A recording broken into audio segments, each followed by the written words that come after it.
Hello everyone, welcome back to a new video. তো আজকে তোমাদের সাথে একদম সহজ একটা মাটন কারির রেসিপি শেয়ার করব। তার জন্য প্রথমে মাটনগুলোকে ভালো করে ধুয়ে পরিষ্কার করে নুন এবং হলুদ দিয়ে দেবো। একদম অল্প পরিমাণে একটু সরষের তেল দিয়ে খুব ভালোভাবে মিক্স করে 15 থেকে 20 মিনিট মতো একটু ঢাকা দিয়ে রেখে দেবো। তারপর আলুগুলোকে কিন্তু খুব ভালোভাবে ভেজে নেব। তো আলুগুলো ভালোভাবে ভাজা হয়ে গেলে কড়াতে কিছুটা পরিমাণ তেল দিয়ে বেশ কিছুটা রসুন কুচি দিয়ে কিন্তু ভালোভাবে ভেজে নেব। রসুনটা ভালোভাবে ভাজা হয়ে গেলে কিছুটা পেঁয়াজ কুচি দিয়ে দেবো।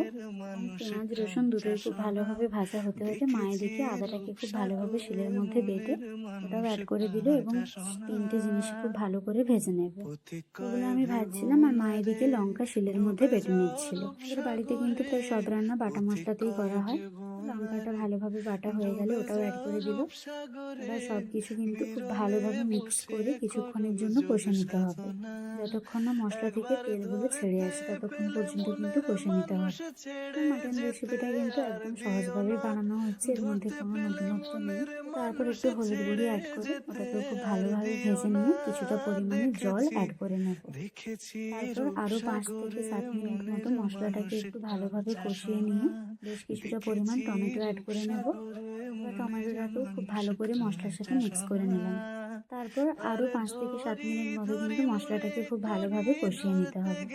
7 মিনিট পর দেখতেই পাচ্ছ মশলাটা কিন্তু খুব ভালোভাবে কষানো হয়ে গেছে। এবার কিন্তু মাংসগুলো অ্যাড করে দিলাম এবং উপর থেকে কিছুটা ধনেপাতা কুচি দিয়ে দিলাম, মা দিয়ে দিল আর কি। তারপর আলু অ্যাড করে দিয়েছিলাম। 10 থেকে 15 মিনিট মতো একটু কষে নিয়ে আলুগুলো বাদ দিয়ে শুধু মাংস দিকগুলোকে প্রেসার কুকারে ট্রান্সফার করে নেব।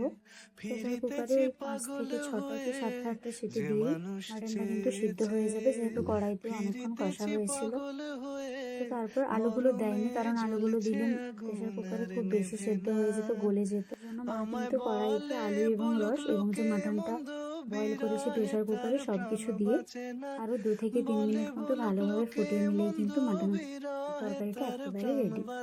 তো এবার মাটন কষাটাই খেয়ে দেখার পালা। তার আগে আমি একটু পটল ভাজা খেয়ে নিচ্ছিলাম। তো দেখতেই পাচ্ছ, দেখতে খুবই সুস্বাদু হয়েছে। ভালো করে আলুর সাথে রসের সাথে মাখিয়ে কিন্তু খেয়ে নিচ্ছি।